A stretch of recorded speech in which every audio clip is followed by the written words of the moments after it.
All right. Hello and welcome to Hello Governor, the podcast. As always, I am Abdullah, and with me today is I'm gonna butcher your name, and I apologize in advance. Is it Leilani? That is correct. Okay, good. I did not butcher it. I was worried. I'm gonna butcher it. I'm gonna butcher it, but okay, cool. I did not butcher it. Leilani Barrett. Yep, that's me. Leilani Barrett, who has a very smooth radio voice, as you can tell. It's just the morning. Very morning zoo type energy. Hey there, you're kicking it right now with Abdullah and the L-Man. We're going to be rocking and rolling. Come on, let's go. So That's that morning. That's that morning zoo energy going on. What's the weather like? no, I love it because like man, I mean as someone who wanted to get to be in to get on radio before radio went to complete crap. Yeah. I kind of love the I kind of love the radio voice. I miss it. Like not a lot of people have it anymore. When I was before we get like really deep into like, I'm curious to what you want to talk about, so I'm all like ready for that. But when I was a kid, I used to I always wanted to be the announcer man, right? And this was before my voice like came in when I was like 15 years old. I literally went from talking like this to good morning, mom.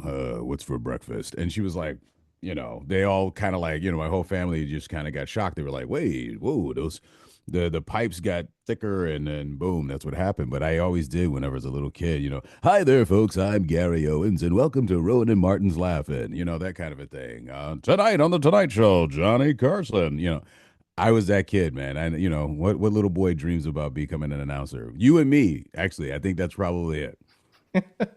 No, because I was always fascinated by that era because Gary Owens is another good example because I remember growing up with during him back in my day I remember Gary Owens from Space Ghost and other Hanna-Barbera cartoons, and he just had that Yeah.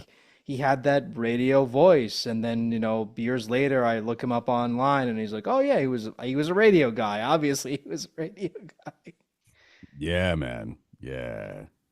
I love it. And I'm a big fan of like the old style announcers. They were very it's kind of funny because Bill Farmer, who, is the voice has been the voice of Goofy for like the last 30 years, he started out in radio.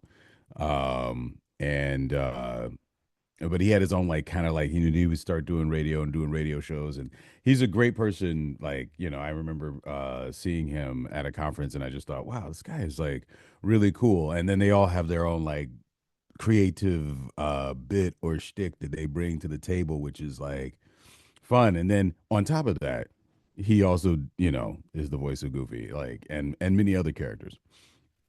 Yeah, it's just like I love that era. I miss that era. I miss the days when we had the radio announcer voice guy, who did all the cartoons.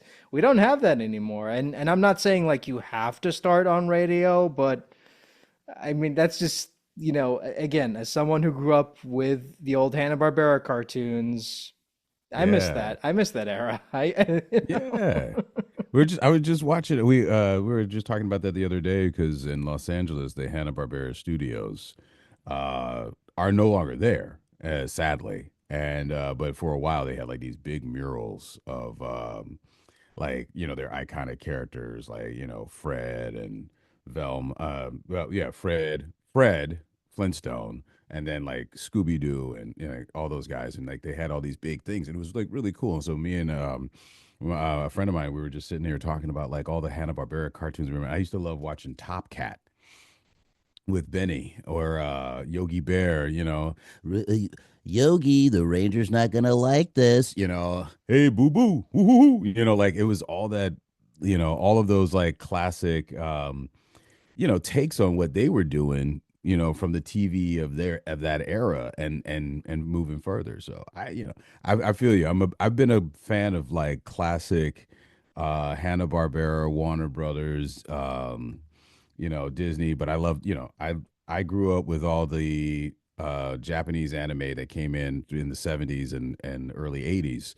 So, you know, what we in America we called it Manzinger Z. It was It was in Japan it's Manzinger Z, and in America it was Transor Z. Instead of Ninja Team Gatchaman, it was G Force, right? And then there were like shows that nobody like remembers or saw, like Cops or um Bionic Six, and those kind of shows. I was big into anime, so Linsaman, what's a Fist of the North Star, like all of that, all the manga, anime, all that stuff. I was into that. So I don't know, what were you like? You said you were a fan of Hanna Barbera cartoons. Like, what No, other because I cartoons grew did you up, I dig? mean, like, because growing up in the Middle East, like, I remember early Cartoon Network, and early Cartoon Network, there weren't a lot of shows. All the shows they had were like old Hanna-Barbera shows. They just had like Tom and Jerry, the Flintstones, Looney Tunes. It wasn't until like 1996 did you get like shows like Dexter's Lab, Powerpuff Girls, Johnny Bravo, and so on and so Yeah, forth. yeah, So, yeah, yeah. so whenever I talk to people about, the history of Cartoon Network, I'm like, which Cartoon Network are you talking about? Are you talking about like early Cartoon Network or like mid 90s Cartoon Network? Because they're Yeah, yeah. totally different beasts. Oh, that's so true. They're like, hey, we have these IPs, we're gonna take them and we're gonna put them on TV, and then they're like, okay, now we have Dexter's Lab and Powerpuff Girls, Johnny Bravo, and then when they brought back Johnny Quest and like all of those things, man, wow, yeah, talk about taking it back. I So, mean, what's on your mind? I know again, I don't like to toot my own horn, but I kind of know my shit when it comes to this stuff. Yeah, toot your horn away, my friend. If you do not blow it, no one else will. So, like, while we're on the subject of voiceover and what have you, like, what made you want to get into voiceover? Always wanted to do it. Just not too long ago, very recently, I was at TF Con here in LA, and I was telling um, Greg Berger and I, speaking of Hanna Barbera days, I was talking with them because those guys, they were all in the graduating class of voice actors that I followed. So for me, this is long before IMDb, long before the internet. I would look at the credits at the end of a show, and I would listen to the characters, and I'd watch the show, listen to the characters, and I would eventually be like, oh, that's Jack Angel, that's Michael Bell, that's Peter Cullen. Oh, that's Roscoe Lee Brown. Oh, that's Arthur Burkhart. Or, that's Chris Latta, as he was billed at the time. And I would listen to for me, other kids, they were into sports. Voiceover actors were my sports. Like those were my Larry Bird and Magic Johnson and Michael Jordan, or LeBron James, Steph Curry, whatever, for this generation of kids. Those wonderful young people. Oh, they love the sports with the basketball and the flippity flop, right? I always knew that's the thing that I wanted to do as a kid. I knew it from jump that this is what I want to do because these guys were my heroes. And then you had those great classic actors like Sterling Holloway in the Disney movies, and you know, so yeah, that's what got me really doing it. Ever since I was a very little kid, I've always wanted to be a voice actor. And I started out doing plays because I started out as an actor. I didn't think voice acting was what it is now, and we think of it differently now. But started out on stage, classically theatrical education, doing things like Shakespeare and Ibsen and Moliere and Arthur Miller, uh and then going through school for that and going to workshops and everything. But the whole time, the whole goal has always been to just to be behind the microphone. Like that was always the thing, doing things on camera as well as things off camera. It didn't, the goal was always that. Yeah. Thank you so much for mentioning TFCon. I mean, you've done your research. You know that I'm a huge Transformers fan, so thank you for that, you know. I mean, I know we're on Zoom and this is all for like podcast, but I don't know if you can see up there that I got all my Decepticons out now. Okay, And while I we're had all my Autobots out the other day, but I was like, it's Decepticon time. So you can see the arc behind me right there in the video. Oh, that dude, that's nothing compared to Daniel Ross's place. Like like his place is like littered with Transformers. It's like, dude, where do you have the room? And he's like, I don't know, man. I don't have the room, so I have to like pull them out and put them away. But unlike like some collectors put everything behind glass, I am the person that likes to take my toys and I like to play with them and arrange them and whatnot and do their Uh, voices, no, obviously. I mean I'm the same, but like with me, a lot of the toys are like what do you call it? Like 18 years old, so it's like I don't know if I can transform this without breaking it. Oh yeah, well yeah, no, you got to be careful with those, definitely. No, but while we're on the subject of Transformers, I mean, here's a little spoiler alert. I mean, I guess I can say this now because it's been confirmed. I did get a confirmation email from his agent, but the legendary Corey Burton's going to be a guest on this show. So awesome. Oh wow, yeah, I've met him. He's fantastic, fantastic. Oh my Have you gosh, met Corey? Because like yeah. you have that same like because he's talking of voice actors from that era. He's like a student of Das Butler, and he basically is like a classically trained radio actor. Yeah, and that's what actually I wanted to do, and that's huge though. By the way, congratulations. He's, I mean, these the yeah, he is another one. Corey Burton, Dan Gilvezan, like all those guys who are in, uh, you know, because and it's funny, a lot of these guys were in their 20s. Think about it, like a lot of them were in their 20s when they started this, and when I was in my 20s, I just did. It wasn't like I had an idea like, oh, this cartoon is going to live on and it's going to inspire a generation of kids or da da da. I was like, I'm doing a gig. Oh, great. What is that? I don't know. I'm going to go do that. And and these guys, I mean, they're great actors, but amazing, and ladies. I'm sorry, I forgot. Morgan Lofting, rest in peace, just passed away. Susan Blue, her book, Word of Mouth, was like one of the first books that I bought when I was researching like what to do in voice acting. Um, I'm Great Delisle or Tara Strong or like I'm trying to think of like other ladies. I mean even right now Benny Latham, who I'm a big fan of, she's in the new Transformers Earthspark. Um, Ashley Crystal Hairston, who I've worked with on Fairly OddParents, just worked on and Craig of the Creek. So I'm thinking about and then oh my gosh, wow. I mean, Yeah, there's I mean Nika Futterman, come on, the goat. yeah, Come on, the yeah, goat. yeah. There's so many. I'm like you know what it is that when I sit around and nerd out about voice actors, like you just end up sitting around thinking about this person, and that person and this person, and there's actually a bigger list. It's even though it's a small community, it's a big list of people that inspire you and everyone, yeah, dude. I'm a big G1 fan, but I'm also like I watched Beast Wars. I loved Transformers Prime. That was one of my favorite iterations of the Transformers universe, and then Transformers One. You know, the original '86 movie always has a place in my heart. If you could see my screen right now, you'd see that it's Prime talking to Jazz. Um, Ironhide, report to me at once.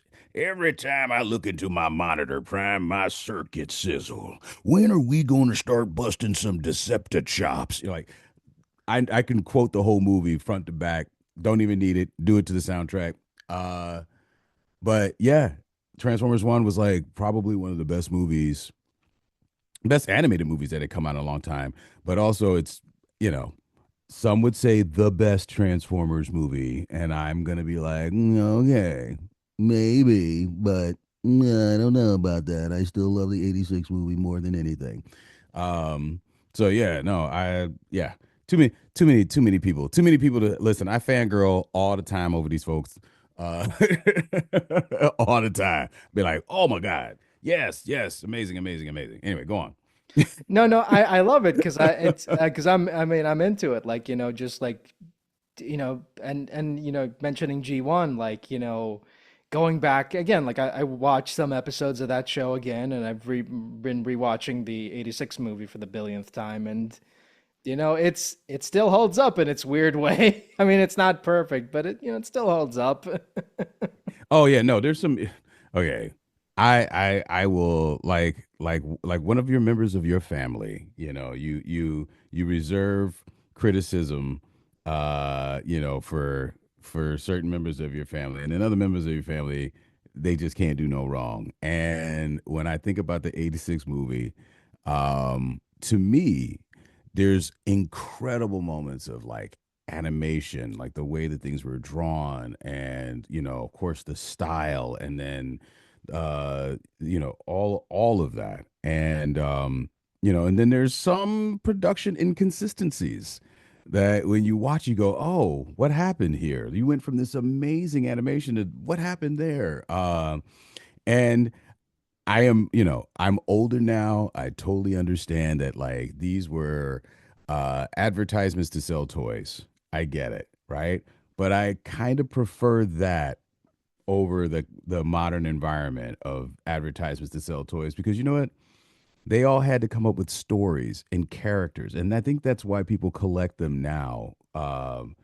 Is because because of the characters that were really fleshed out by these voice actors, and when the writing was at its peak, it was really good, and it didn't dumb down, it didn't talk down, and it was very good. And then there's goofy moments, but I'm also a Star Trek fan, so if you talk about Star Trek: The Next Generation or even the original series, they had goofy episodes, and then they had very strong and poignant and heartfelt and deep, episodes that really moved you. But that's what connects us. What connects us is the characters and the experiences that they go through. And I also liked I love the PSAs. That's why I loved at the end of GI Joe. Kids don't play in electricity. Oh, okay, that's a good idea. Thanks, Flint. I didn't know. I mean, hey, I mean, if those PSAs didn't exist, we wouldn't have gotten those parody PSAs that are just like classic internet humor now. Very true. Very true. You know, Stop all the don't. downloading. Oh man, yeah, no, absolutely. But yeah, so I do. I love your I listen to quite a few of your episodes, with folks and everything, and it's just fantastic. I love what you're doing. No, I mean, again, like, cause I love it whenever I reach out to someone and they take the time off to listen and get a good idea of what I'm trying to do here, as opposed to being like, oh, I'll show up to do your podcast, and they treat it like a normal interview. But I'm like, I don't want it to be like a normal interview. Let's have a conversation. Let's geek out about Transformers and all this other stuff. Absolutely. I 100% agree with you. We should just get together and geek out about Transformers stuff and voiceovers and voice acting. What? Oh, wow, where'd this blaster come from? Wouldn't be sitting just on my desk.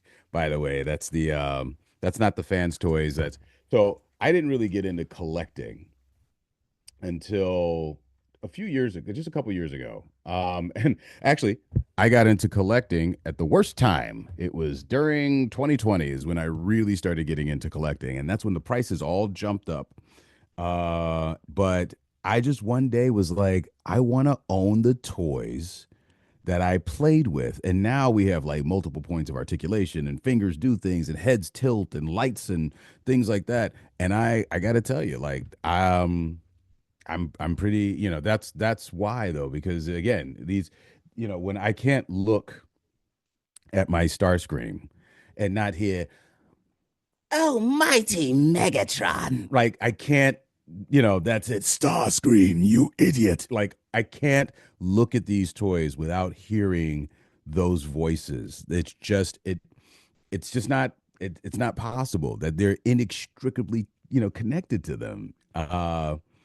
So yeah, and I know that like for example, like my sons, they grew up with we Avatar: The Last Airbender is one of my favorite shows of all time. Like all time favorite shows, Avatar: The Last Airbender.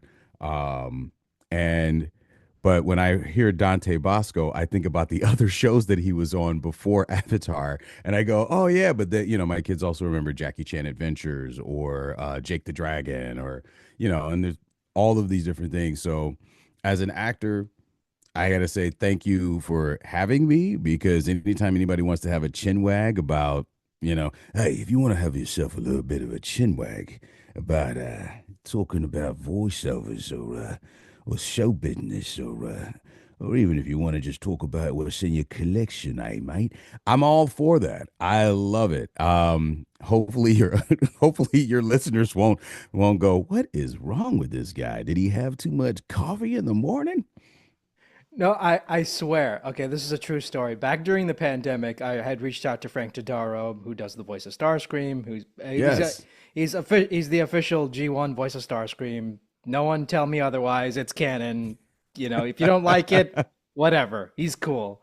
And I had reached out to him and thought, oh, we'll just talk about your career and whatnot. We ended up talking about transforming robots for an hour. We just talked about toys because Yeah. Frank is just a huge fan of it as well. And I'm like, of course I'm gonna talk about the toys. Like I'm, come on. Yeah, man. It's awesome. And they're fun. I have a friend of mine who he is a collector. And he has, gosh, he has like 500 Batman and like 400 Robins, and he's big into Motu, Masters of the Universe, for those of you who don't know what Motu is. He's got huge Alex Ross paintings of the entire Justice League, and I used to go over his house. We're adult men, and I used to go over his house and I'd be like, man, I really wish I could do this. I really wish I could just engage in, keeping all of that stuff. And Mgo, the freaking geekin, himself, talks about that. He says we we we don't get old and stop playing. We stop playing, and that's how we get old. And I believe that. I 100% believe that. You get old when you just, you cast away the idea of play. That's one of the reasons why I love being in show business. Is why they call it a play. Is because you are playing in the moment, and it's that in itself is such an amazing feeling, to give yourself over to your imagination, to live freely. Um, or well, not to get all actor geeky, but like Sanford Meisner, talked about, like, which is living truthfully in imaginary circumstances. This idea of like how you really are going to react in this moment, even though it's in the construct of imagination. You know what I mean? So whenever I get a chance to do it, I am nothing but grateful and happy and appreciative. And if I could, because when I was working on Spider-Man, I didn't know I didn't know what the story was, so I had no idea what was happening. And Jeff Trammell would be in the session with Sarah Sherman, our director, and they would be telling me what's happening, but I don't know what's going on, and I'm just living in this little bit of bubble. Oh, and kicking it back to Greg Berger, talking to him about he was in the Hanna Barbera days, talking about what he was inspired by. They used to have people in the booths together. It was an ensemble, like a radio play. And now we're isolated. A lot of times we don't get to actually meet the other actors or talk to them or interact with them. And when we do, it's amazing. And I wish we could go back to that. We could go back to the idea of this ensemble, booking people at the same time to work together, because you get different performances when people play off of each other. And again, bringing it back to play. That's why I play with my toys now. I'm about to go grab one of them and just have him be here for this podcast. Be like, all right, let me go grab MP36 real quick and bring them off the shelf and bring them on over. I actually bought two of them. I bought one. They're knockoffs. Don't tell anybody. I don't know. Don't tell anybody that I got KOs. But like, I didn't want to pay $500 for it, so I got a KO Megatron for just to be in the Walther P38 Man from Uncle mode, and then I have another one that I keep out that is basically only stays in bot mode, and then I got the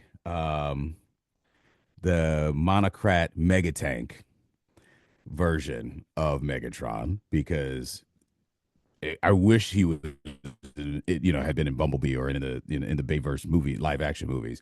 Just he looks amazing, looks incredible. And I just got the new little what is it, in infinite transformations. The little supposed to be like Studio Series compatible Megatron. I just got him, and on the way is the Robosen.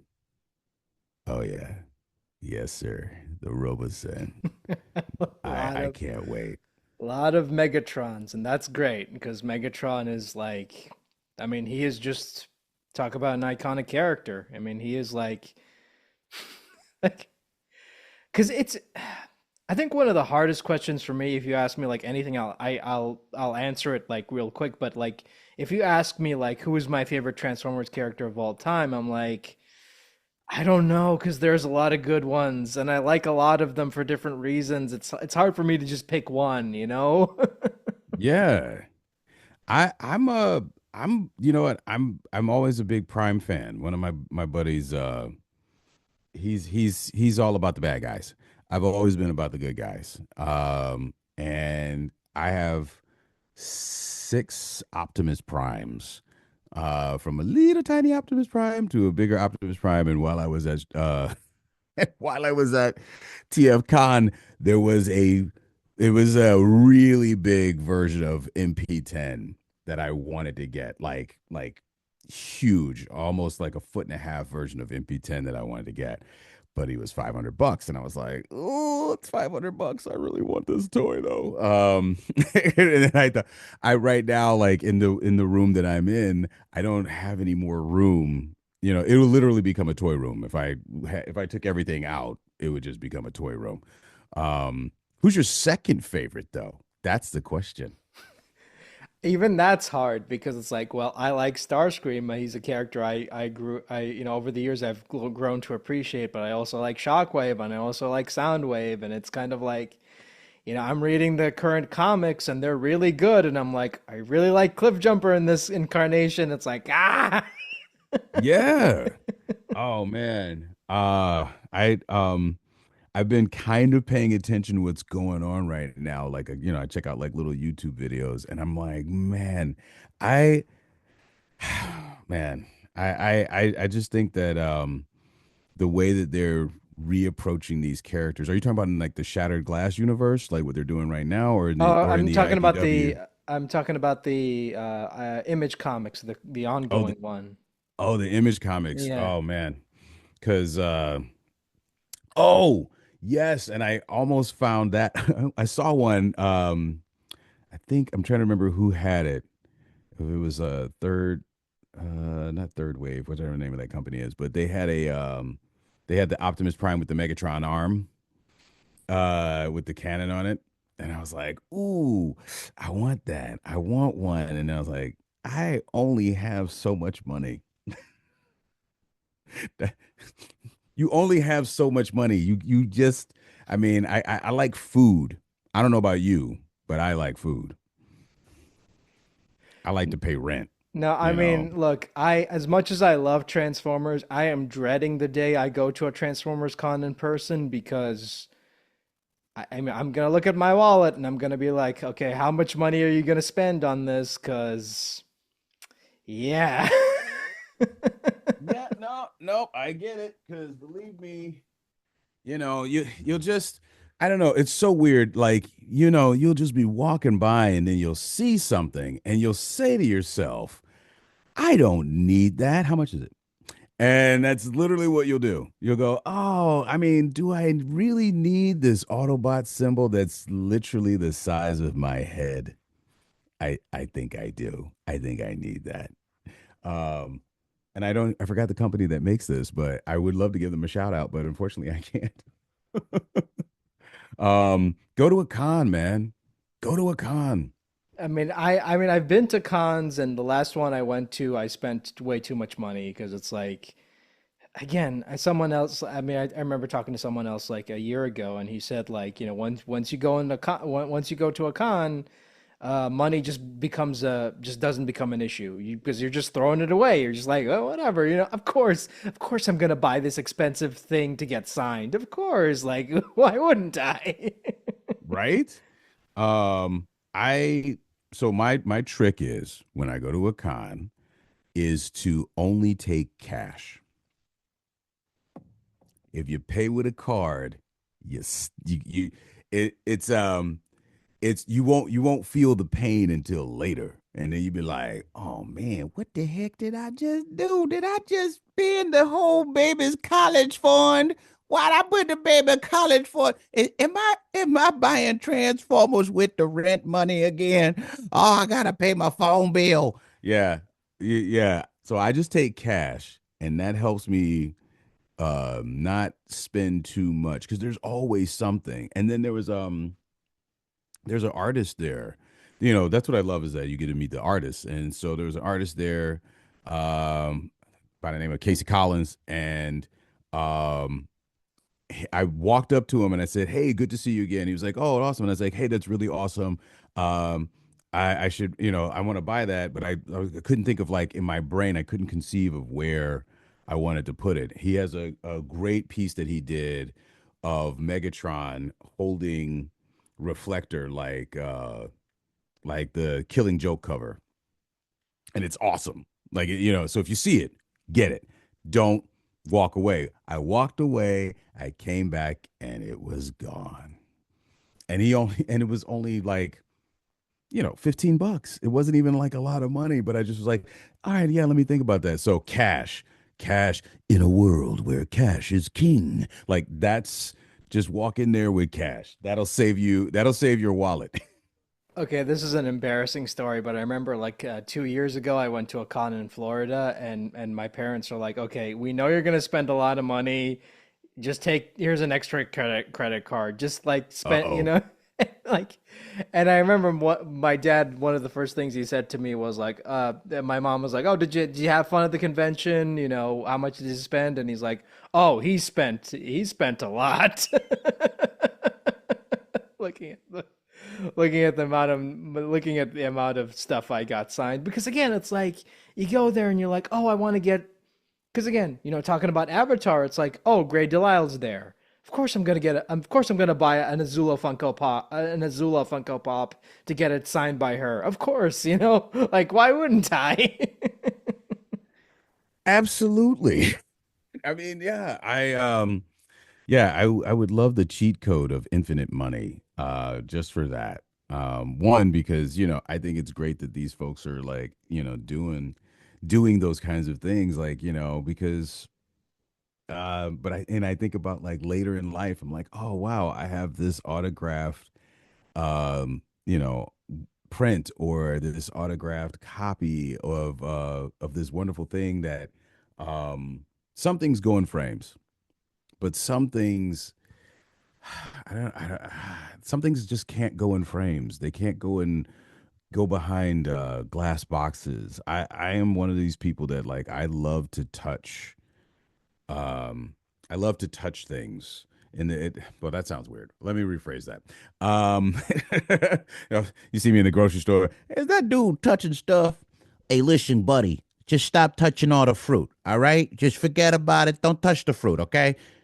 Keep your grubby little hands. You here? You want some hand sanitizer? You know what I mean? Like that. That's not what I mean.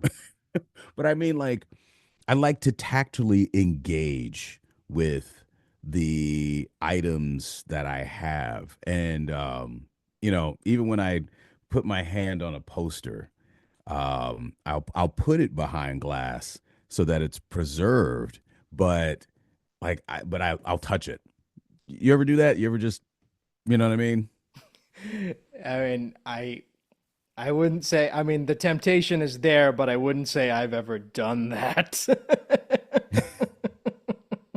Just walk up and just touch it. You could touch it. It's okay. It's behind glass. Don't do it at the art museum. You will get kicked out.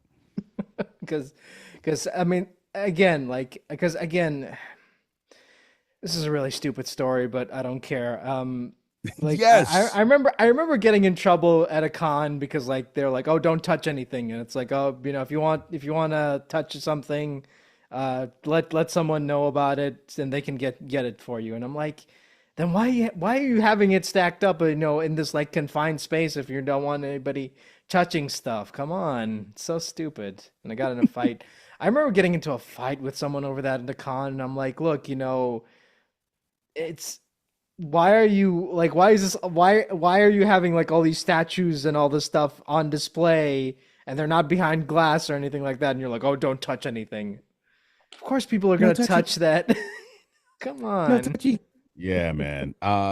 Or just put out a display that is touchable. How about that? You could do that. Just put out some things that people can then interact with. Because that to me seems like that would be the thing to do. I don't know. And then when you are at a con, what do you look to do?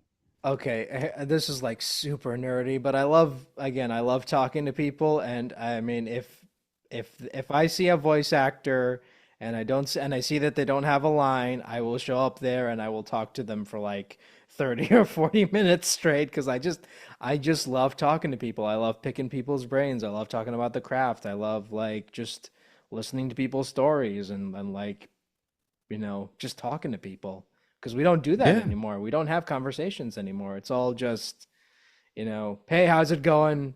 What's your name? Blah, blah, blah. Who do I make this out to? Okay, bye. It's like, no, let's have a conversation. The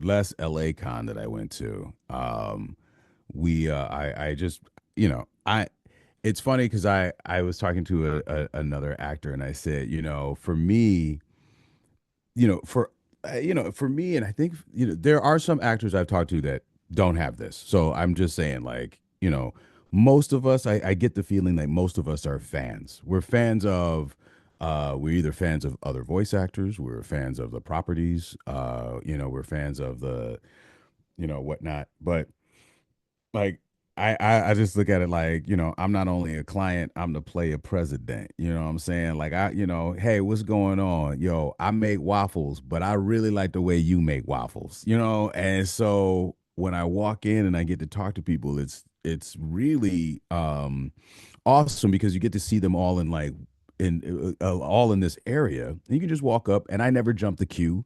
I always stand on line, and I walk up and I say, "Hey, how's it going? Yeah, I'm really excited to meet you because I worked on this project with you," or da da da da. And I go, "Oh, you did?" I'm like, "Yeah," because we don't see each other. That's the other thing. We don't see each other until the credits. Um, on a lot of these projects now. And then I did just go up to Jim Cummings though, just to give him a pound.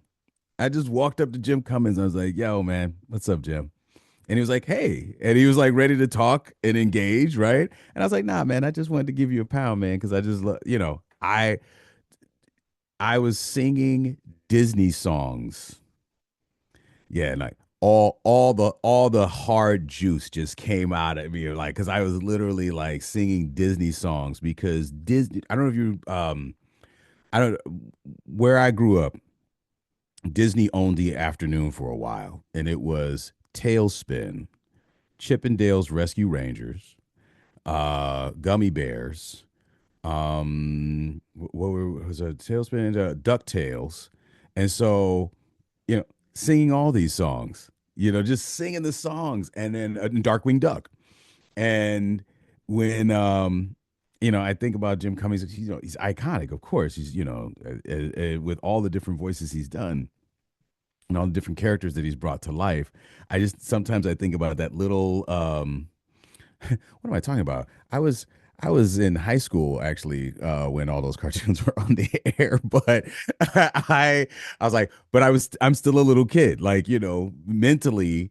My emotional attachment to these things just transports me back to, when I was, in age younger, but like, it's awesome. I was like, I don't know, you know these cartoons I'm talking about, right? You with I me? mean, I grew up in the 90s. I know all those shows, Yes. obviously. Okay. Okay. This is what I'm talking about. Like you're with me because seeing Jim Cummings and immediately, yeah, I am the terror that flaps in the night. Like, and I'm like, yes, yes, you are, sir, you are. And I love following him and other voice actors on Instagram. Rob Paulson being another one. One, he's from the Midwest, and so am I. So I love that. He's a Michigander. I'm from Ohio. But like, we're Midwesterners, man. We're Midwesterners. That's Um, and when I would watch Animaniacs, for example, like it's interesting when like the WB took over and it was like Animaniacs, Superman, Batman animated series, Freakazoid. Do you remember that show? Uh, do you remember Freakazoid? Oh, look, man, this is a hot take, but I don't care. Freakazoid was the best of the Steven Spielberg's Presents cartoons, and I will die on this hill. I will Okay. die on this hill. That ooh, I mean that's saying a lot, bro. That's Look, saying a lot. I mean, look, I love Animaniacs. I love Tiny Toons, but Mm. Freakazoid is the only show that makes me laugh. Like really, really laugh out loud. It's funny, and I mean, they had Leonard Maltin in an episode. Come on, man. Dude, listen. I love that. I love that. That's what I used to watch because I'm a fan. Yeah, like you, I am a fan of animation. I'm a fan of the fun stories, like because the other side of that in the '90s. I don't know if you remember when like it was like Robotech and the Macross saga and like all this like really heavy anime stuff. I love that Netflix has brought back like all of these different animes though, or like some of the newer animes like Devil May Cry is coming out and I just saw the trailer for that. And what did I just watch? I mean, I love well, all those things are in Crunchyroll now, but like Demon Hunter and like, so it's like it's great to have like these fun, like serious.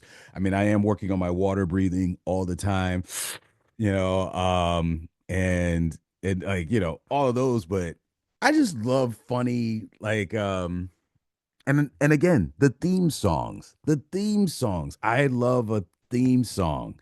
Yeah, I love a theme song. Music is cool. Ominous tones are fine, but I love a theme song that you can sing to. Oh man. And sitting in the car would sing this. I would like the original Fairly Odd Parents. I remember singing that song with my sons in the car when they were little. I would sing the theme songs to different cartoons that they watched. And I forgot in the morning for them, it was the Disney, it was Buzz Lightyear, Star Command, Tarzan, and I'm forgive me, I'm misremembering what the other Disney shows were in the morning. The Claw. I mean, it's so here's the crazy thing about me is that these voices all live in my head. And when I thought about doing like a podcast or anything like that, I was going to call it The Voices in My Head. And then I realized that had already been taken because all these different voices, they just live in my brain. And, you know, shout out to every single voice actor that brought those voices to the forefront. Sometimes what I find very fascinating is when for example, I think about Basil Rathbone or some of those other urbane actors, and I say, "Hey, now, Carr, who are you talking to in your coils?"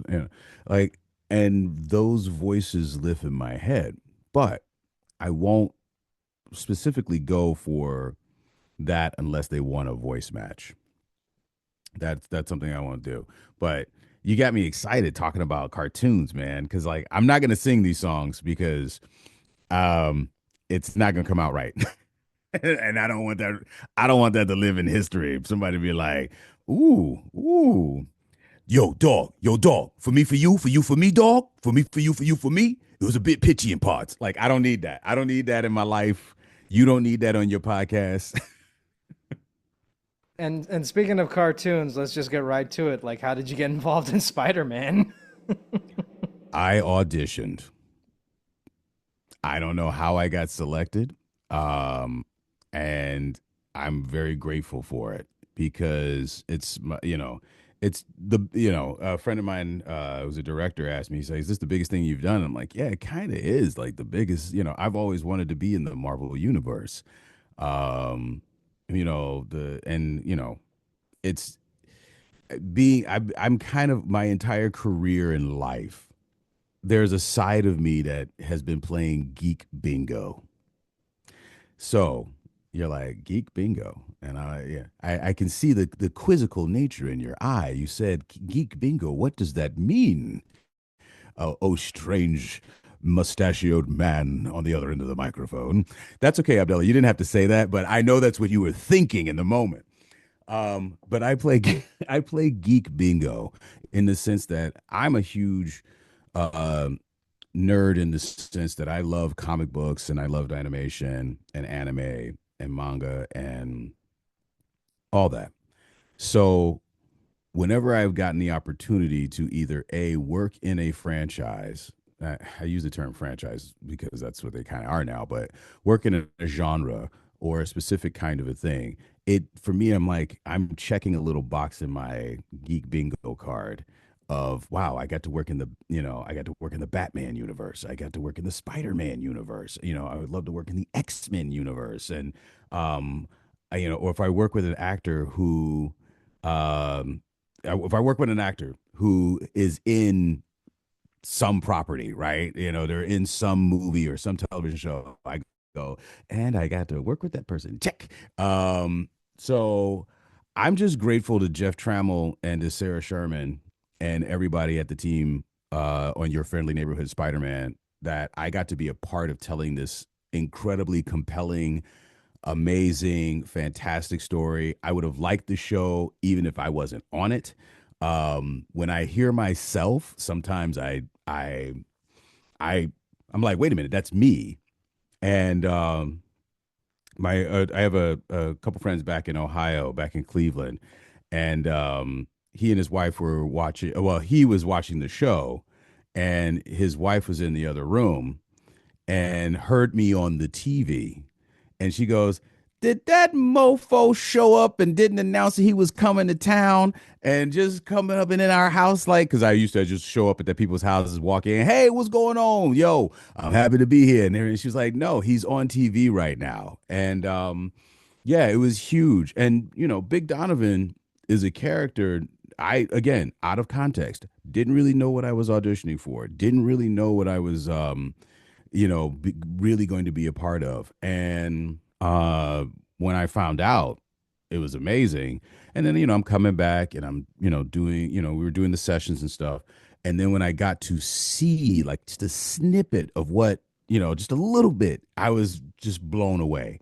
I watched the entire show and I'm messaging and I'm messaging Jeff Trammell because I'm like, what's happening? What's going to happen? He's like, oh, that's right. You don't know because you haven't seen it. And I was like, no, I don't know. I did the lines, but I don't know what's going to happen in this episode or that episode or this episode. So, yeah, I just auditioned. I submitted myself. I'm very lucky that I have an amazing agent by the name of Portia Scott and who got the breakdown, sent it to me. I sat down, I submitted for it, and out of I don't know how many other amazingly talented actors they chose from, they chose to bring me on. I mean, I would love to tell you that I know what the secret sauce is, but I really don't. So I was just very um I mean, I could tell you the that was recording, doing the sessions is it just it's I'm you can hear it now in my voice. You have to forgive me. I get a little flustered when I think about it. Because on the night where I got to meet everybody, uh we did a screening and I got to meet a lot of the cast. I was beside myself with like just pure giddy excitement because I'm also a fan of all of the people that I'm working with. So when I used to teach, one of the things that, I used to say to people, I don't like the term work so hard that your rivals become your idols become your rivals. I hate that. I hate that whole mentality. But it's like work so hard that your idols, become your coworkers. They become your co-storytellers. And now I can't tell you how I am just humbled. I'm humbled by the idea that I'm part of this world, this universe. And yeah, I got to check off some geek bingo because I there's a bunch of people that I was like, ooh, ooh, ooh, geek bingo, checking it off, checking it off, checking it off. Oh, I get to work with you again. Boop, boop, boop, boop, boop, boop, boop, boop, boop. Yeah, so lots of geek bingo going on there. Yeah, it's funny you mentioned that because when I was watching the show, I'm like, oh, I know that person. They were on my podcast. Oh, I know that person. They were on my podcast. Oh, I know that person. They're on my podcast. And I want to hear someone I've never heard before. It's like, wait a minute, potential guest. Well, I mean, it's so funny to me, man. I'm just I consider myself to be more of a journeyman actor, like, I'm just in this journey. I was thinking about this morning is that, actors just want to tell stories. We want to be a part of great storytelling, right? And performers want an audience, right? Performers want an audience. Actors want to tell stories. Performers want an audience. Entertainers seek to entertain. They want to. It's not necessarily about the story or the art, or but they want, an entertainer is like a performer who wants the audience to leave with a warm and uplifting experience, or they want them to be moved. And I feel like an artist, can create art in a cave and no one will never see it. But I think you really want to get out there and be part of great stories. And to be a part of this story, I don't know where it's. I don't know what season two and season three just got greenlit. I don't know what's gonna happen. I have no idea what's going on. I don't know what's gonna happen. They left a lot of cliffhangers. I remember just watching the show going, "Ooh, cliffhangers." I don't know what's in store for my character, Big Donovan, because also too, in the comics, Big Donovan, he is associated with Daredevil and Luke Cage, and he's kind of a complicated like bad guy sometimes, good guy sometimes. He isn't working for Tombstone. So and then he ends up going to jail, becomes a lawyer, works with Daredevil. Like there's all this stuff, but I don't know what part of the that is going to play a part in the future. I have no idea what's going on. None. This is not classic misdirection that you see from like, Marvel actors who are like, oh, ha, ha, ha, I have no idea what's happening. No, I really don't. So, like, if you know something, tell me, brother, because I don't know a thing.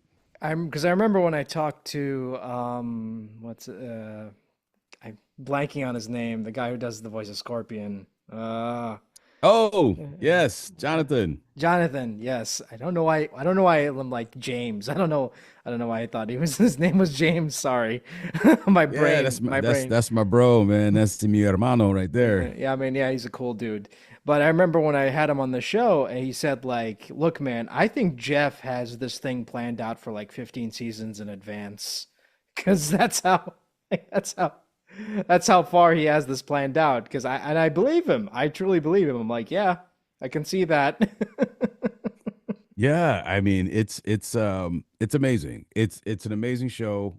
I love, I mean, because also some of the characters, like I remember watching and I was like, oh, Amadeus Cho just showed up, like, and then the reimagining of different characters. And I was like, oh, so we're in a different universe. And then when I saw Uatu, okay, spoiler alert, when I saw Uatu's image in the sky, I was like, what? And then Also, the fact that, well, okay, I'm not going to, people may have not seen the whole series yet, so I'm not going to give away anything. I'm not going to give away anything, but there's a lot in this show. And I actually about to go back and rewatch the show for a lot of different reasons because I was entertained by it. But I was going to go back and rewatch the show to see if I could kind of like mine what's the other little nuggets, man, that are in there. There's some like little like there's some little nuggets in there, man, that I was just like, oh, because Jeff, what I love about Jeff Trammell is that he knows it. He is a fan. I got to talk to him for a little bit, and just geeking out like you and I are doing right now, and I'm like, this cat, he knows the comics, he knows the lore, he knows the characters, and he cares about them, and you can see it in the show. Yeah, because it's been God knows how many years since we've gotten a Spider-Man cartoon that like injects this much lore into its narrative, and just it feels, I don't know. It's difficult to explain because, like, I feel like you have to have watched the show to really get a handle of where they're going with this. Because even I was like surprised. I'm like, huh, I didn't think that they were gonna go with that in that route. Because I remember when I was talking to Jonathan, I said like, the first couple episodes, I was like, okay, this seems like your typical superhero show, but then they went into a completely different direction that I wasn't expecting, and I'm like, huh, interesting. Let me see. I kind of want to see where this goes now.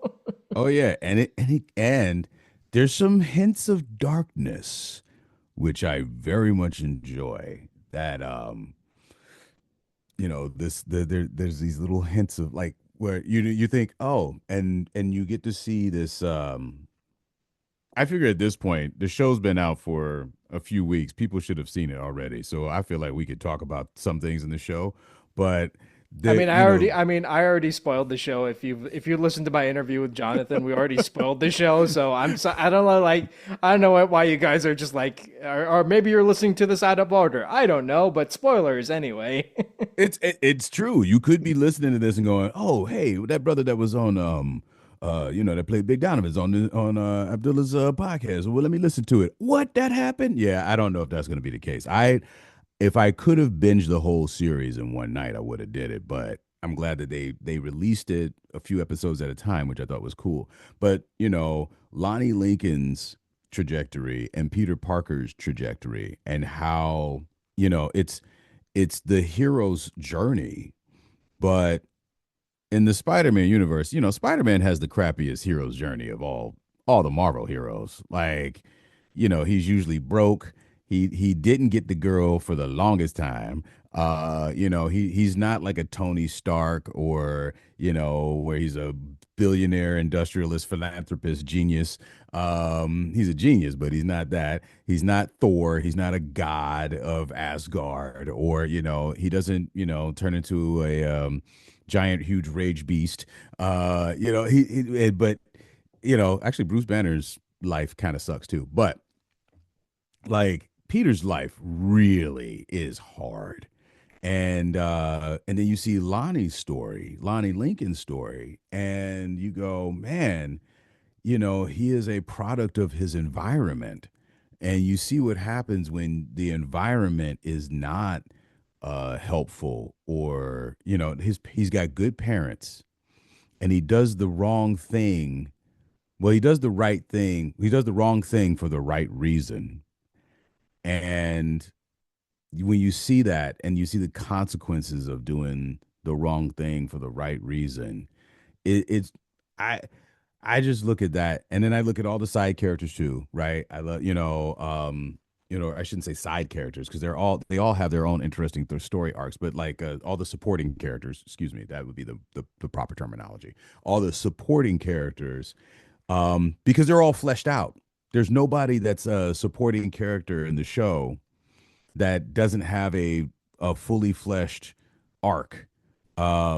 I'm curious to see what's happening with like Rhino, or because we introduced Rhino and the idea of like Doc Ock, and we got we haven't seen Electro, we haven't seen Mysterio yet. Like, So I'm sitting here going, okay, I'm a fan. I can see where this is going. We got the Scorpion, we got the Rhino. Okay, we got Doc Ock.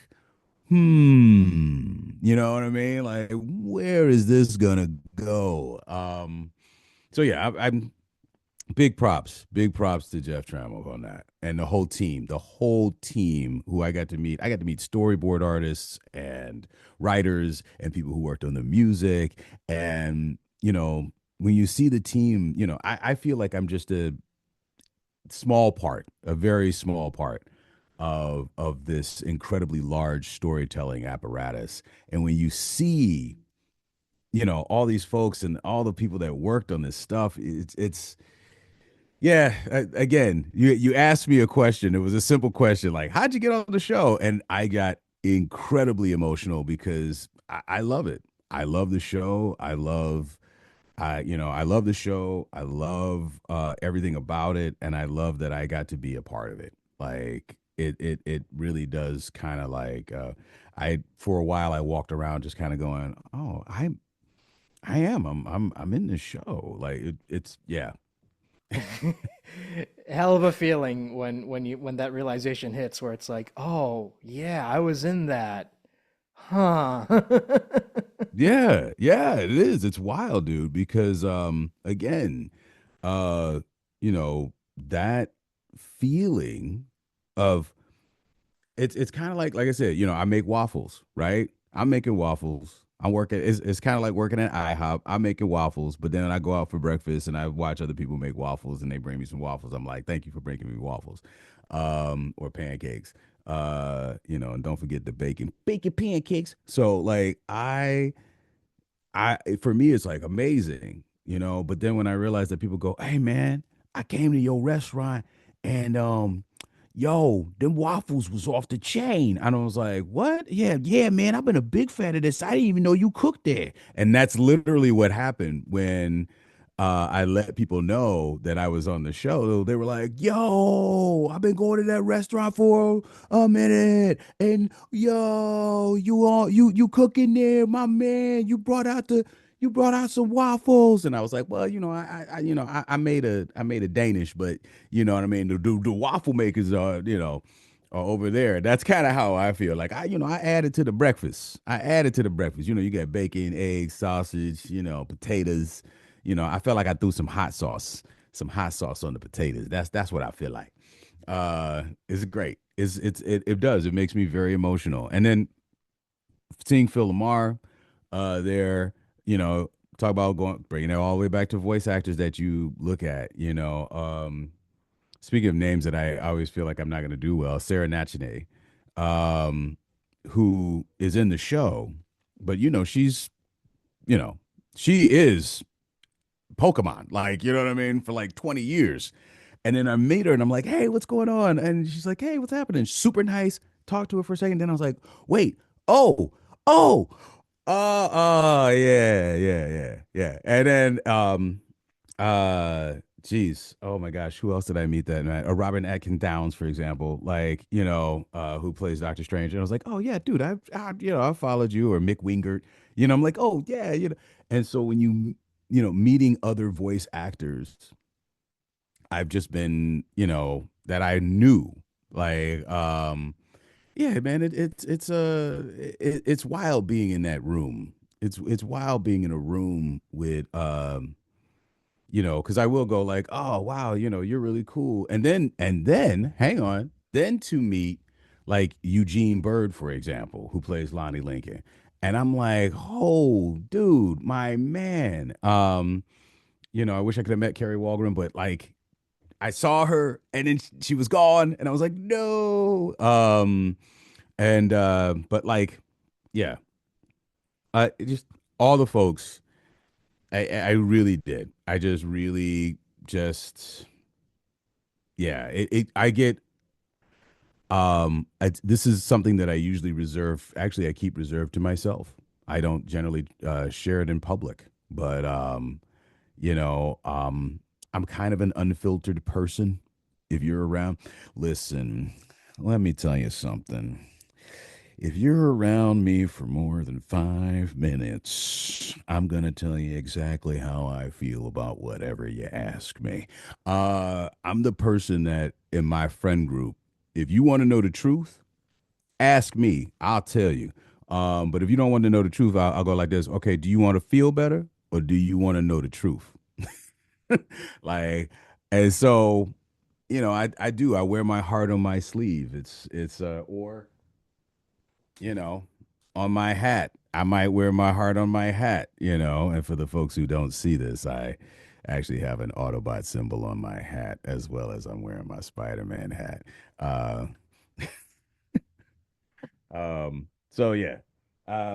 Ask away, because I can just ramble on, my man. I can. What are some of your favorite lines from Big Donovan? um, so something I observed was that I I am the only person in the series in the entire like run of the first season that actually gets to say like, I know who the hell you are. You know what I'm saying? I made some money on you myself, Lincoln. Like that. I get to say that, I was like, damn, like so there's a moments you know, that's one of those things that I just enjoy. My favorite lines are actually not uttered by me.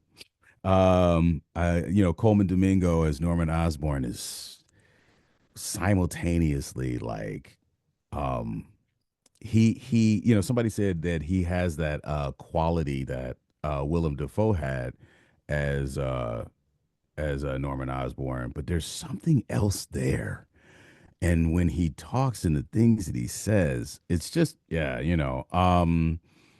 and then yeah, I I'm just sitting here going, yeah, me, no.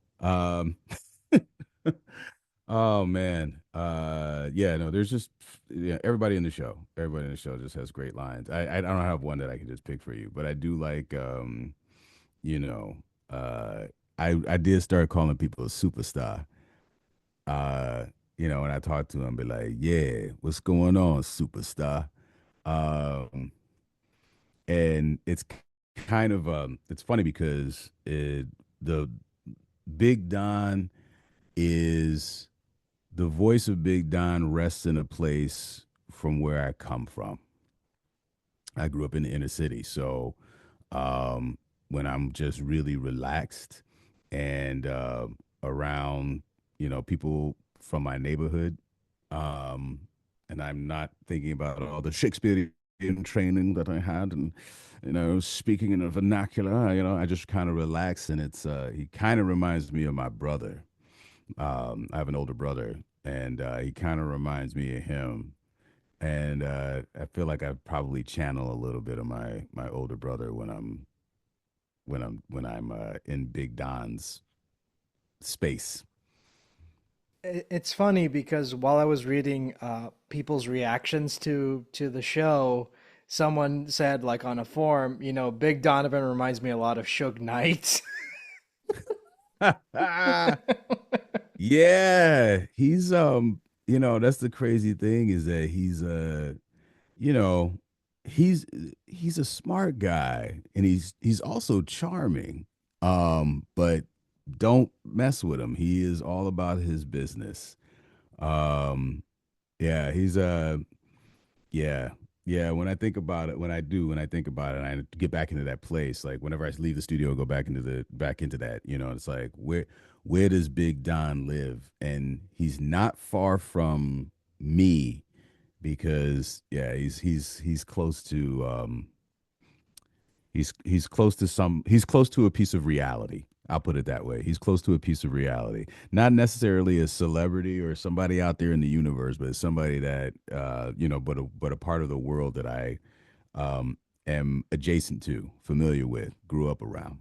I think my favorite Big Don moment is when he sends Lonnie off to get fast food, and then he Al gets ju frescoes. and then he gets jumped, and then he's like, "Yeah, I mean, yeah, you got jumped, but Al at least you fresco. got the food." Yeah, yeah. Yeah, I love it, no. Yeah, stop calling me superstar, man. I hate that. He goes, yeah, you should call you Gravedigger after the way you did that. He's like, nah, Tombstone. And I was like, yeah, yeah, wow, okay. Um, that's when all the bass leaves my voice. I go, oh wow, yeah, no, because I don't. When I say I don't recognize my own voice, oftentimes in different projects, I oftentimes don't. And then when I get to play, if I do ADR for like a animated series or something like that, and I get to play like multiple characters, or if I'm working on an animated project and let me play multiple characters, sometimes the voice that I came up with in the booth, I'll be like, wait a minute, that's me, because I don't know that that's me. I don't. This voice will pop out, and they be like, "Can you repeat that?" I'll be like, "Let me listen to it. Maybe I can do an impression of me doing whatever I did." So yeah, I love that though. Him having that name Tombstone. It's just yeah, that was Also, something else. can I just say how I'm kind of surprised how good Biggie Langston is as an actor? I was actually kind of shocked at how good he was. Say word.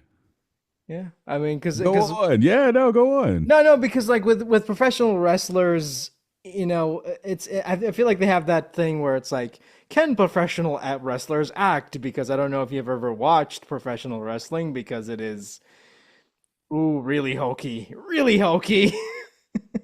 No. Okay, then I'm gonna stop you right there, all right? Yeah, because I am a very big fan of professional wrestling. Yeah, it is melodrama at the height, and I am the cream of the crop. Yeah. No, there's some. I think we are farther away from. I'm sure there are, but I think most of the wrestlers nowadays they have to know how to act. It is all acting. It's it's acting at the highest physical level, like stunt performers. And I know a few stunt performers, and a few of them are just nuts, but they are very good at what they do. And they understand storytelling at an extreme height. And there are some wrestlers who, I'm like I said, I'm a huge fan of Randy Macho Man Savage. Yeah, I got you for 3 minutes, right? Get down here. And I am such a huge fan. I also am a big fan of Jesse the Body Ventura. I remember back when I was in Buds and I was working on the movie Predator with Arnold Schwarzenegger, and we had a big competition to see whose biceps were bigger. And of course, mine were because I'm a real muscle guy and he's just a bodybuilder. Listen, let me tell you something. Jesse Ventura, he's so full of it. He thinks that he's incredible, but he's not. And I am here and to let you know that my biceps were incredibly larger, and I had the costume and tell them that my biceps were bigger. Um, yeah, no, I'm a huge fan of the actually, what do they call it? I'm of the hero, like the golden era of wrestling, like early 80s, early mid 80s wrestling into the 90s. The Attitude Era was hard for me to deal with because when faces turn heel, which John Cena just did. I know this is a complete non sequitur from what we were talking about, but John Cena just turned heel. Um, yeah, no, it was kind of crazy. Watching The Rock, right, become a heel and become popular, that was different. But like, I mean, come on, man. Well, I'm just saying. All right, sorry. We got into it. You brought up wrestling and I lost it for a second there. I'm No, back. I mean, So you because were I'm, you were saying, because I'm a huge wrestling fan, and look, I mean, I'm currently rewatching like a lot of old WWE pay-per-views because a lot of them are on Netflix now, so it's like, oh, stuff to watch, and yeah, a lot of it has not aged well. oh no. No. No. I mean, no. It's like, God, you can. I mean, it's funny because like a lot of people are like, oh, it was so much better when it was like when they were given like more leeway, and then I look at stuff that was pre-leeway, and it's like, no, these people cannot act worth a Co- shit. and cocaine is a hell of a drug. Co- Rick James. Yeah, no. There was There was a lot of candy going around at the time. Yeah, and but speaking of announcers, Mean Gene Okerlund, right? I did not realize that that guy was big. Then he's standing there because he stands next to the wrestlers and he doesn't look like that big of a guy. He's a huge dude. Hi there, Mean Gene Okerlund here at the Pontiac Superdome in Detroit, Michigan, as the WrestleMania. Like I going back to fans of announcing, like that is a thing. Yeah, no, there's a lot of things that did not age well over time. But yeah, in professional wrestling, hey, let's I have an idea. Let's take every stereotype and hype it up to 20 and then create storylines around those stereotypes. How does that sound? That sounds like a winning formula to me. Uh, Look, oh, all I'll say is I am shocked that the WWF survived after Saba Simba. Like truly, truly, I don't know how they got away with that gimmick. oh man. Oh yeah, no, there's a lot of stuff there. This could be its own. You and I could just sit and talk about that for a while because believe me, talk about wrestling. I mean, we could just talk about wrestling for a while. But yeah, no. Shout outs to Macho Man Randy Savage, my favorite wrestler of all time. Number one favorite wrestler. Actually, here I'm gonna tell you the story real quick. I got to meet him, and I got to meet him because I was doing so. I again as an actor, as an actor, I have done live announcing. I've done stuff. So I was doing something for what they called well, I don't want to get them in trouble. So let's just say I was doing a live announcing for an event. And when I was at the event, I see this mountain of a dude just walking down down the way in our venue. And I was like, that's Macho Man. And I dropped the microphone, ran after him at top speed like I was 12 years old again. And I just went up to him and I said, Macho, Macho, oh man, I just want you to know I'm a huge fan. And he turned around and goes, hey, what's going on, little guy? And I was like, what? He just called me little guy. All right, so I'm losing it. And I just say to him, I said, listen, listen, listen. I normally don't do other people's voices to them, but could you please rate my impression of you? And then he goes, go ahead. And I was like, oh, okay. So then I didn't say, oh boy, let me tell you right now, I'm space is the place. I'm funky as a monkey. And he goes, hey, you even got the pinky. And I was like, oh my God, Macho Man loves my impression. And after that, I was done. I was done. And this was before cell phones. So I had one of those little cameras, like Instamatic cameras, and he took a picture with me. I have it on my Facebook. And in fact, today I might just post it on my Instagram because I don't think I ever did. Is that because he probably was like the nicest guy, one of the nicest guys I ever met. He was incredibly gracious. He totally got it. He got the fans. And of all of the wrestlers that have come and gone, I literally miss him the most because you could just tell that he was genuinely a good guy. Um, and yeah, that was like I to this day I that ain't can't nobody tell me not a dang thing about some Macho Man Randy Savage. That's my dude. That is my guy all day.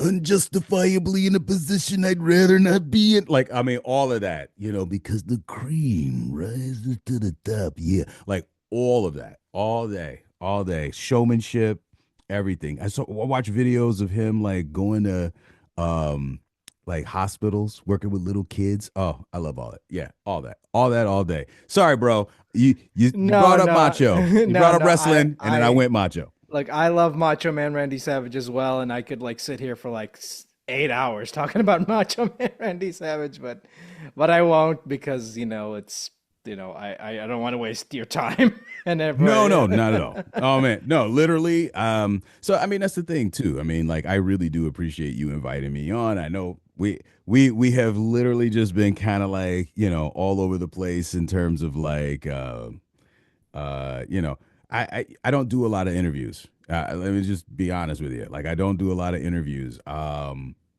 the reason for that, you know, people ask me, "Oh, you want to do this? You want to do that?" I'm like, "No, I really don't." And I don't do a lot of interviews, but or podcasts because you know I never know what I'm gonna you know what we're gonna talk about. What you know? No, that's not a thumbs down. I no thumbs up, thumbs up. The the Zoom is doing some weird thing, and I was like, no, that's not what I mean. But I never know what's gonna happen, and I'm an improv actor. I've been improv all my life, and so and you know I studied at Second City. You know my early theater training was in improv, so I will yes and people all the time. You know you'll lay out something and I'll go with it, but clearly I don't. I'm not shy. I don't have a problem. You know running my mouth. But I never know. I never know where it's gonna go. So, you know, sitting in the back and having a conversation with somebody about something that I really dig, I'm like, yo, we could be in a coffee shop somewhere having this exact same conversation and it would be fire. You know what I'm saying? Talking about all this stuff. I mean, I feel very lucky in life right now. You know, I do. I feel very lucky in life. I've been very blessed with good friends and wonderful family and you know and I've had you know I have a lot of opportunities you know but the thing is that uh out of hundreds of auditions you know I do and I'm not exaggerating hundreds of auditions when I book one I'm excited so I go to work which is the audition and then when I book the job I get paid. That's you know, so if I have like five auditions for voiceover and like two auditions for on camera, and I have to go and do a commercial audition somewhere at a studio, something like that's the job. That's the work. And then when I book a job, I'm like, yay, I all the work that I put into this, I get finally a check. But yeah, anytime anybody wants to talk to me, I'm just kind of like, what do you want to talk to me for? I mean, you know, I'm just some guy who's, you know, I'm just some guy who does, you know, goofy things and, you know, can rattle off, you know, a little bit of Shakespeare here and there, of course. Roscoe Lee Brown is one of my favorite actors who has ever voiced a character. Spider Man, he was the kingpin. Um, and that if they do it, you ask me if they do a Spider-Man reboot like they did with the X-Men, I want to throw my hat in the ring as the Kingpin. To because you know, rest in peace, Roscoe Lee Brown. But that is that is you know, Smythe. You know, get me the Spider Man. Like I want to do that. If you ask me, hey, what do you want to do next, Leilani? That would be it. You know, putting that out in the universe. I'm putting that out in the universe. So let's see if the universe claps back. No, that's a great choice because I that is like the definitive Kingpin. I mean, I know a lot of people love the live action version, but to me that was the you know the animated version is still like the ultimate Kingpin for me, like because no one else has been able to top that performance. He was you know, I don't know if you've ever seen Roscoe Lee Brown in movies, but he was absolutely incredible. Just this wonderful erudite brother from New Jersey actually. And there was a cartoon called Visionaries. Do you remember this cartoon? I've seen some of it, but I have not seen a full episode. So I got like yeah, I'm gonna just say it. I got like a bootleg DVD with all the because they did not do they did not do this series for a long time. I guess the toys didn't sell well or something like that. But Visionaries, Knights of the Magical Light, awesome show. Um and what I loved about it, again, Susan Blue, Peter Cullen, Jennifer Darling, Jonathan Harris. Oh, oh, right. Oh, Lord Darkstorm. Michael McConaughey, who I got to meet last year at TF Con, and Neil Ross, who was at TF Con this year, Bo Weaver. Um, geez, Chris Collins, aka Chris Latta, aka Starscream, G1 original, is you know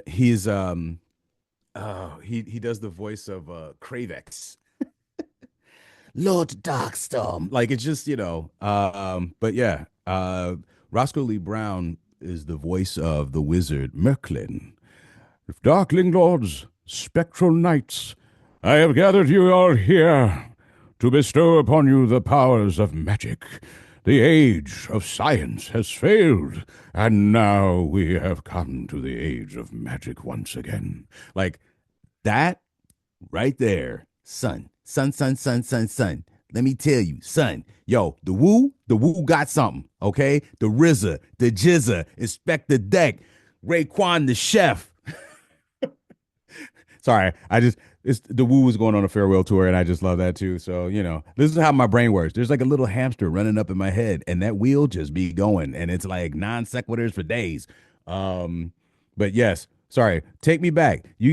Abdullah, you got to bring me back, man. You got to be the anchor in this conversation. If I start going off, you'd be like, hey, and but Leilani, what were we No, talking I mean, about 2 seconds no, ago? you mentioned Wu-Tang, and I'm like, okay, but who forms the head, though? You know what I'm saying? Yo, he the genius. He just, better than any of the beats any DJ. And he just formed the head. Oh my God. I the old dirty bastard, cause ain't no father to his style, right? Uh I up from the 36 chambers. Yeah. Yeah, man. Yeah, this is a great conversation. I have fun. I have fun talking to you. I appreciate everything, and yeah, man. I hope someday soon that I'm going to be working at a con. But if I'm going to a con, I hope that you're there. But I hope to be working at a con and having these kind of conversations because this is really what it's all about for me, man. And Greg Berger said it to me too. He said, "Hey, because I told him what he meant to me, and I said it to Michael Bell as well. Michael Bell is just, I mean, Michael Bell, gosh, I mean, it's hard to even just encapsulate because I was a big Soul Reaver fan, right? And Tony J, who was the voice of the Elder God, very similar to Roscoe Lee Brown in terms of like, because your wings, though ruined, are not without purpose. Take hold of them as you leap, and they will carry you across this chasm. I know you, Raziel. You are worthy. What pitiful existence is this? Death would be a release next to this travesty. You did not survive the abyss, Raziel. I have only spared you from total disillusionment. I am destroyed. You are reborn. So, like, I'm Simon Templeton as Kane. Like, I'm, yeah, I'm all in when it comes to video games. All that, like, again, oh, how can I shout out women and not talk about Malik Berger, for example, or Deborah Wilson? Um, yeah, I just, yeah, man. I'm just a huge fan, and if someday, someday I can be the same inspiration, like to a younger, you know, kid who he goes, "Oh man, I really liked that character, that character's voice." If I can be that, for someone else, wow. I mean, I would be, I'd be floored actually. I'd be like, "Really, kid? You want to be like me? There's a lot of great people out there." I mean, what are you thinking, kid?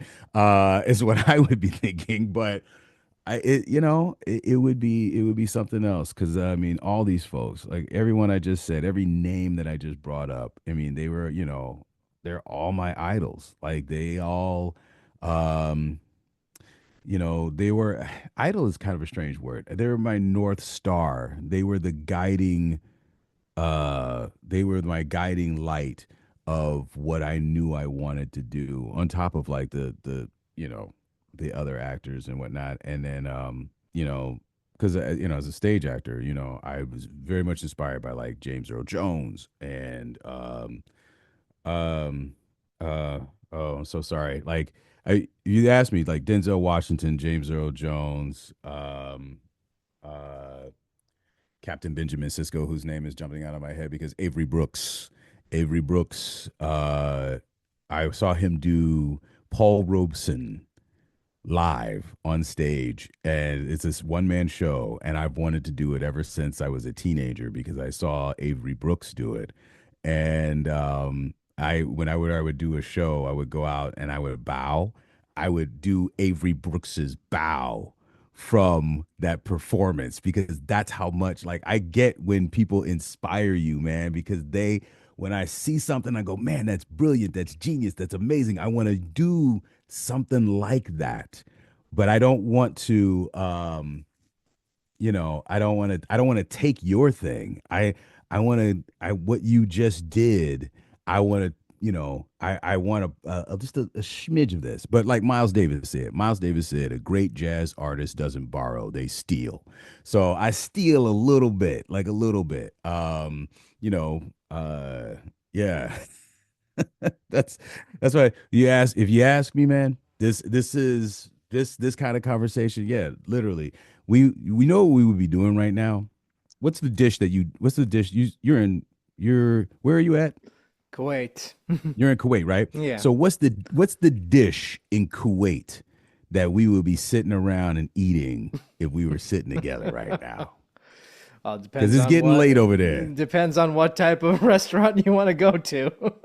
Bro, I'm talking about like the local native cuisine, the stuff that like people there, not Americanized or westernized food. Like I'm talking about what I mean, are we Yeah, I eating mean, kibba or what's happening, man? You know what I'm saying? shawarma وهذا شو اسمه يسمونه Yeah. حمص. Hey, that's what I'm talking about. Like we will be eating, and by the time that the tea came and we're smoking shisha, and I'm like sitting here like, oh yeah, let's talk more about some voiceover stuff.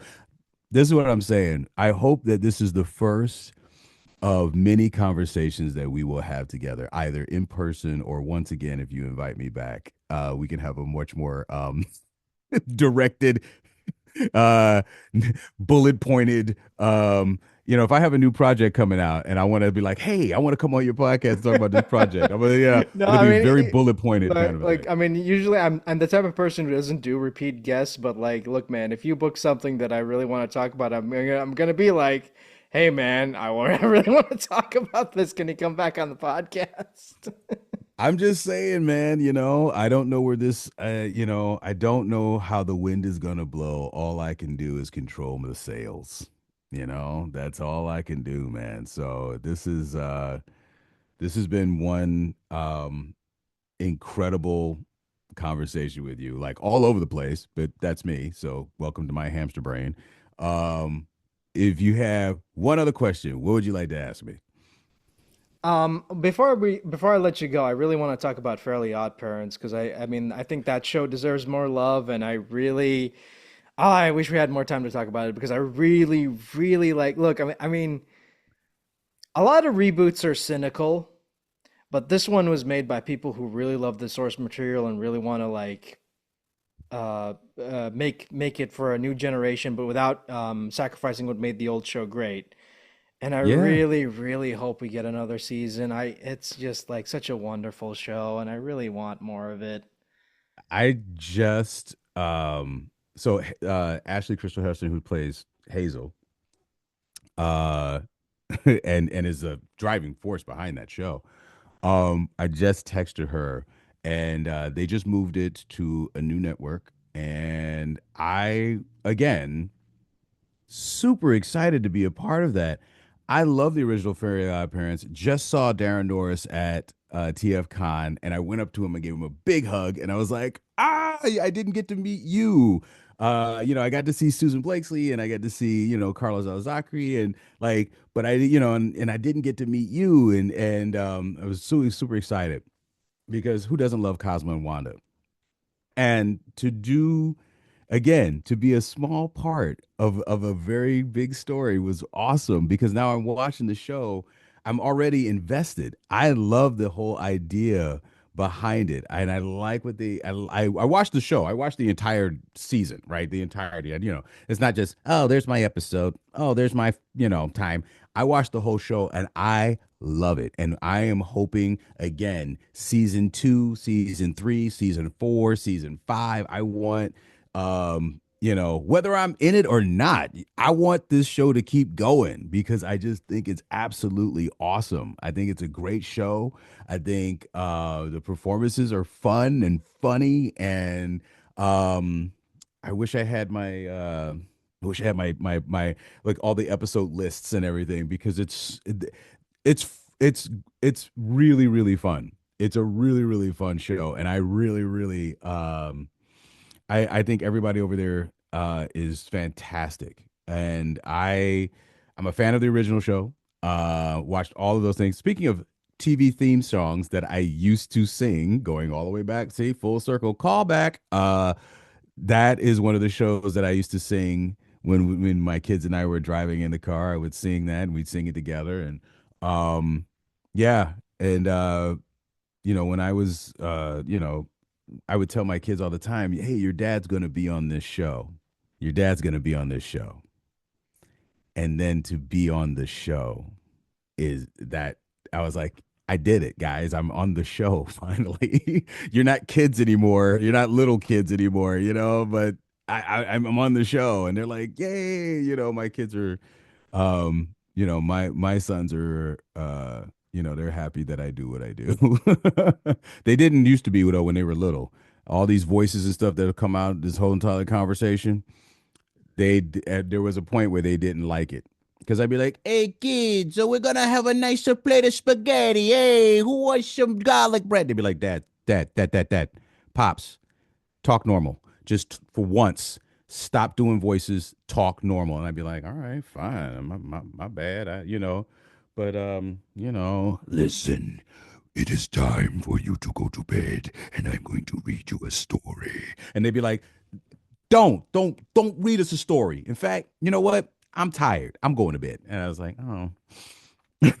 Until their friends would come over and then they want me to entertain them.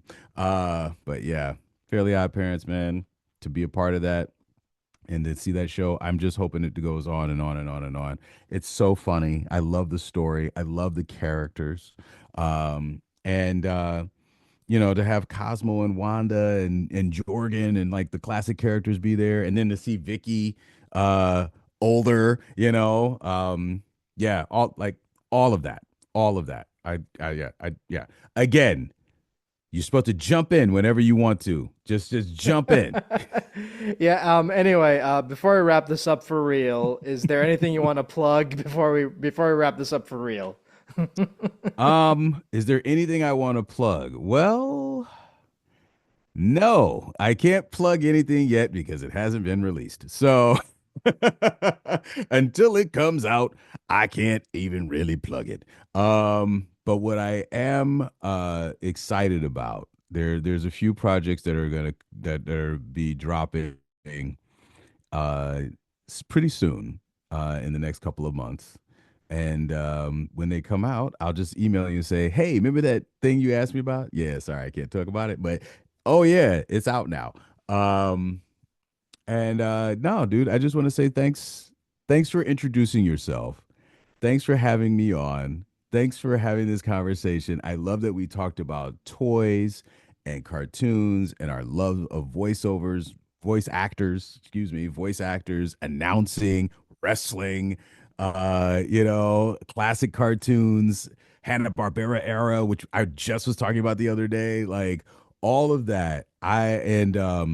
Yeah, I mean, and if my involvement in this, because I've been doing commercials, film, and other projects, and everything, but to again take it back to Spider-Man, your friendly neighborhood Spider-Man. Again, I gotta say shout out to Jeff Trammell and Sarah Sherman for having me, come in and be Big Don, and again to the folks, like I said, Fairly Odd Parents. Like, there's some other stuff I can't really talk about, but like, there's other projects, and I'm just happy to do them.